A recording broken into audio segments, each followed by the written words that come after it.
Hi, my name is Ashraf Ismail, Game Director of Assassin's Creed 4 Black Flag, and I'm excited to show you more of our open world locations and activities. This is by far the biggest and most diverse game world we've ever built.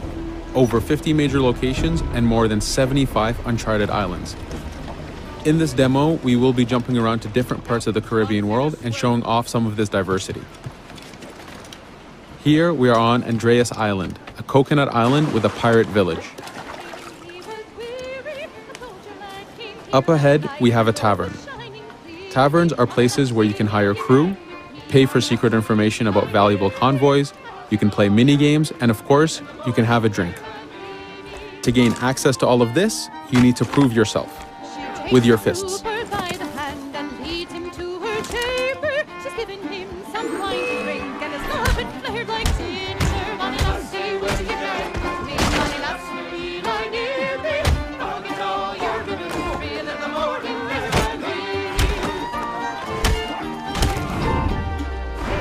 Now that the fight is over, you have access to the tavern and its services.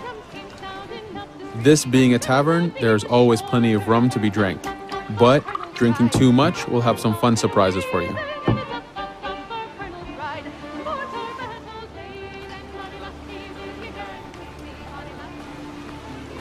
Now let's head to that viewpoint and sync up.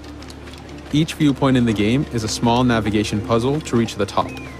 Synchronizing unfogs the map, showing you nearby collectibles and activities, and it also becomes a fast travel point so that you can quickly get back here. The world is massive. We needed to make it comfortable and easy for you to get to where you want.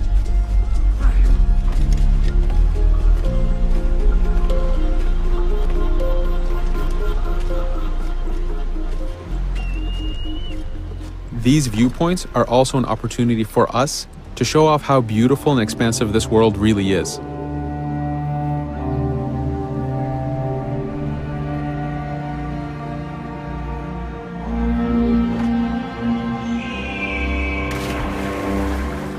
Now we're heading to another important location, underwater shipwrecks.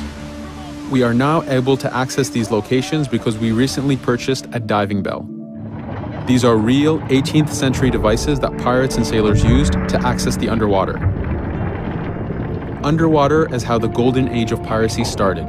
Through an incredible hurricane, tons and tons of Spanish gold was lost at the bottom of the seabed. This attracted poor, jobless sailors and pirates to dive down and grab this treasure. It was important for us to include the underwater as a new environment because it was so important to the history of piracy. The underwater is full of unknown dangers and predators.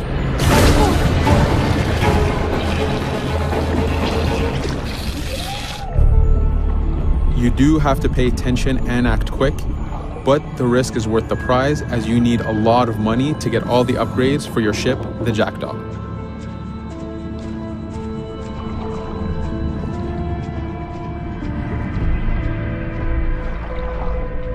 Stealth is very important even in the underwater. Here we can use the seaweed and plant life to keep yourself hidden from sharks and other dangers.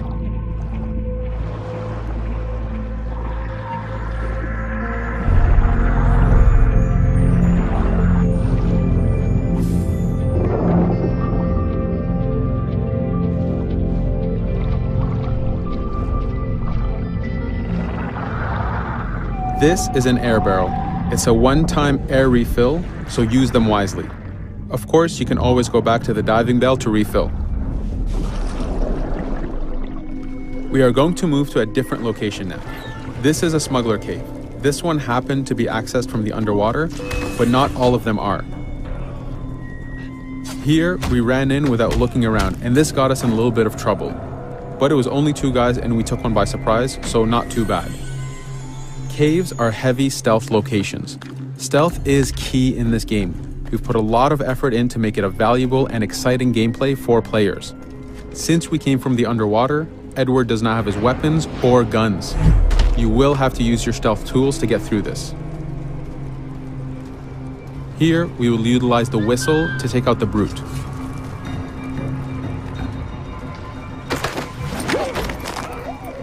Anytime an enemy is taken out, they will drop their weapon for you to use.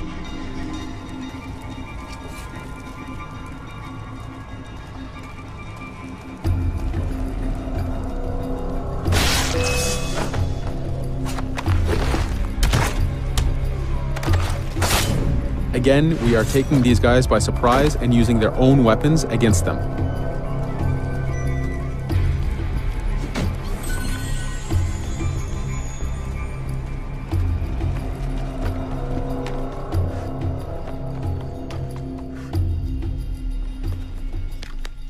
Using just your fists keeps things quiet.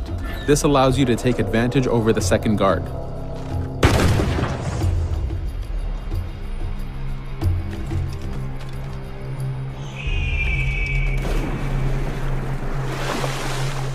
Up to this point, we've been doing a lot of pirating. This has attracted the attention of pirate hunters.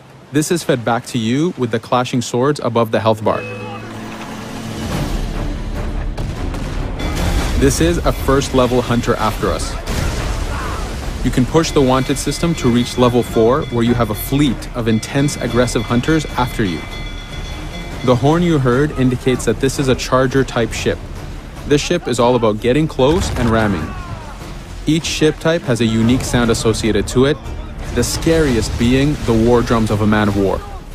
Your first mate, Otowale, is always giving you helpful advice and feedback.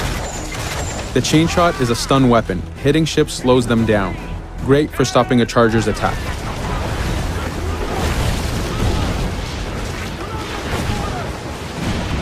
As the masts come down, we can start a boarding. We need to take out 10 crew members to win the boarding. Of course, we can do it any way we want. In this case, since this is a smaller ship, the swivel gun is very efficient.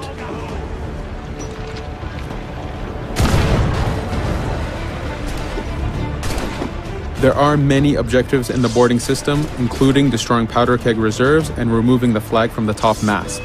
But the most basic objective is to eliminate the crew. Here, you can see Edward utilizing his dual cutlasses and guns, combining them in counters and combo attacks. You do have a max of 4 shots before reloading, so make them count.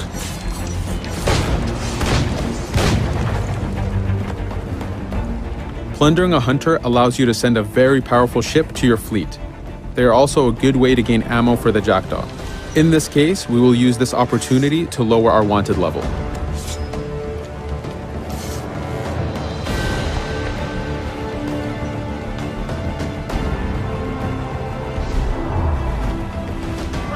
A very important new activity in Black Flag is harpooning. Historically, pirates harpooned as a source of income. Ready to whaleboat, lads.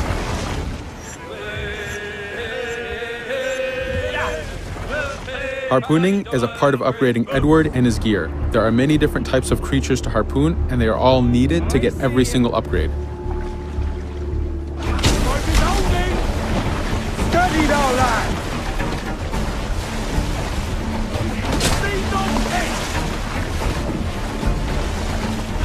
Success!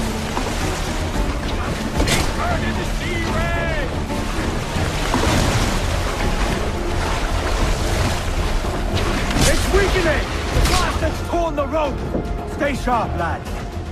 This is one of the smaller harpooning targets. Just imagine taking on a great white shark or a blue whale.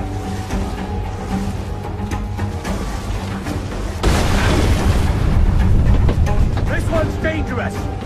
The harpooning activity itself has upgrades, and you will need them to take on the bigger targets.